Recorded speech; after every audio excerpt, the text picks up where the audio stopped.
He was the best unit on release, and he can still compete even today. Just how does he do it? Hey, Dreamy here, and if you want to know what a unit like Majin Vegeta has that you should look out for in the future, this is the reign of Ultra Majin Vegeta. Before we go into how he stands today in the current meta, let's talk about what made him straight up unstoppable on release. The birth of a monster.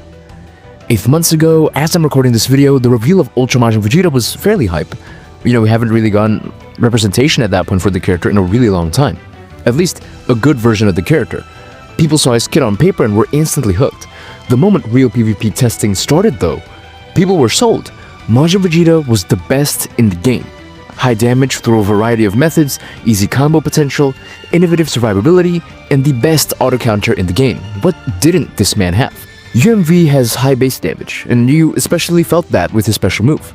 His knockback green card combined easy combo priority and type neutrality, boosting his offenses further. And you could draw one with his special move too. His ult nullifies blast darts, locks the enemy in, and does AoE damage, wiping out the enemy team if used properly. Every weapon in UMV's arsenal was, and still is, a significant part of his kit, working together to make him a damage-dealing master. From there, he has a 50% disrupt that charges his unique gauge, which allows him to heal. On top of that, he has endurance and buff cancel, a powerful survivability combination that we still see in the best ultras today. Of course, the biggest selling point of the character would be his auto counter. It's no surprise to hear that there was some initial skepticism considering it only worked against blasts specifically, without including ranged special moves or special arts. But in practice, the fact that he draws a special move and can chain it every time the auto counter activated made it such a powerful ability that allowed Majin Vegeta to work off of the enemy's combo, draw a special move, and immediately whack one out. What do you mean by that? The word monster was still an understatement back then. He was unstoppable to the point where he was downright toxic. If you didn't run him, your odds of winning were effectively halved, and the community was fairly split on that. Let me know what you thought about Majin Vegeta on release. And now, this kit overview might make you think he seemed terrifying. How does he stack up against ultras or units in general today? Just where is this man right now? From goated to still goated? The first thing to consider is the introduction of units like Transforming Vegito Blue and Ultra Perfect Cell. Vegito Blue had the ability to nullify his auto counters, and he could get access to that specific buff in a variety of ways. While Cell was a unit with natural color advantage over UMV, high damage, and more importantly, natural endurance penetration. These guys were definitely the scariest opponents for UMV, especially on initial release, where they were receiving featured buffs while UMV had already been shot down to the lowest buff tier. No buffs at all.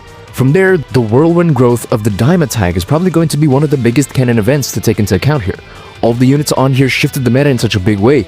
Many good units were filtered out and effectively shelved for the time being. Its arrival definitely presented some problems for Vegeta. The annoying defensive units, right? Think about Majin Du and Majin Ku. They had Paralyze and it was really well integrated into their kit. And that's something that Vegeta couldn't really work around naturally. He doesn't really have any kind of nullification for abnormal conditions, and more specifically, Paralyze. Units like Super Saiyan 4 Goku with his last man standing, a second ult, a lock-in plus vanish removal was also something that Majin Vegeta could have trouble dealing with, especially after his buff cancel activations have been wasted, including by other units who also have a second ult, like Majin Du with his green card. Still, his auto counter was as competitive as ever.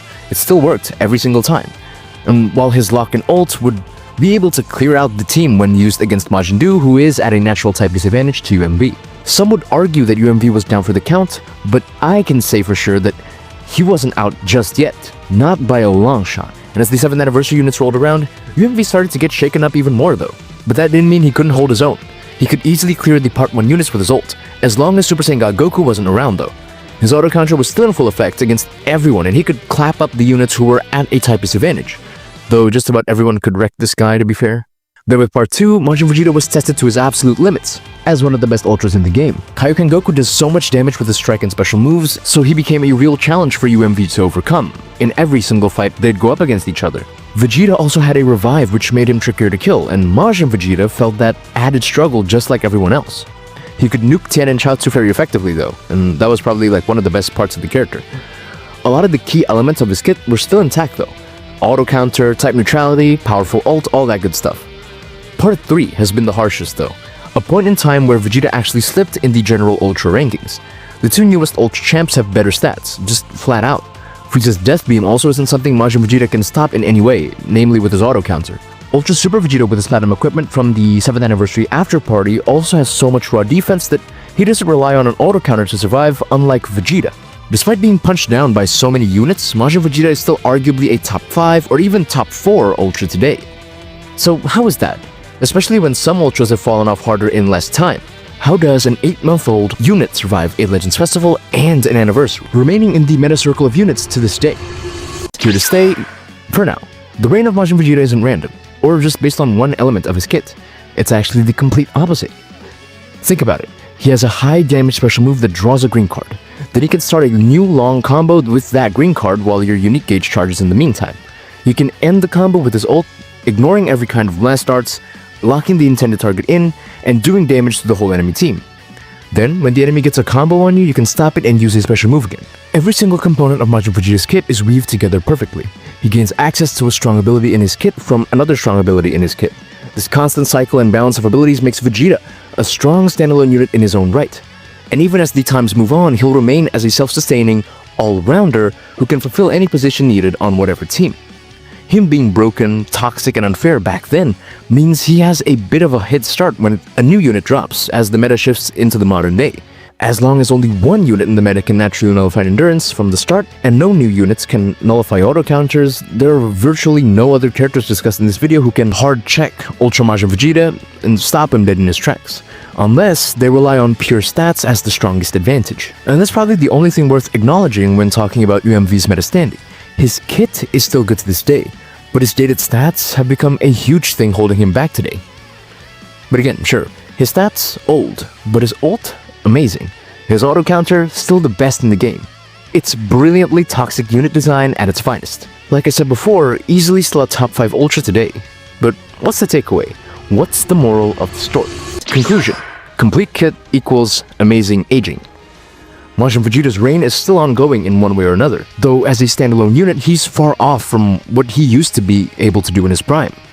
A character like him, one with a complete kit that covers all the bases, allows units to age better with time, even if modern stats allow new units to catch up faster and easier. Was he oppressive then? Absolutely. But is he still good today? Honestly, the answer is yes. Will he stay that way forever? Probably not. Eventually, he'll need a platinum equipment as a crutch to bring him back. Until then, though, I can say with confidence that Ultras can age well, especially with a complete, all-rounder kit. Ultra Majin Vegeta's 8-month-long stay in the meta shows us that. But what do you think? Do you think he's still good, or am I delusional and he's actually fallen off worse than I thought? Let me know in the comments. If you want to know how he stacks up against the Ultras of today, check out my latest ranking of every single Ultra in the game on your left. And if you want to know about this man's polar opposite, Gohan Beast, and his downfall, the video's on your right. And yeah, I think that's gonna do it for this video. Bye, thanks for watching, never stay perfect, always get better. Peace.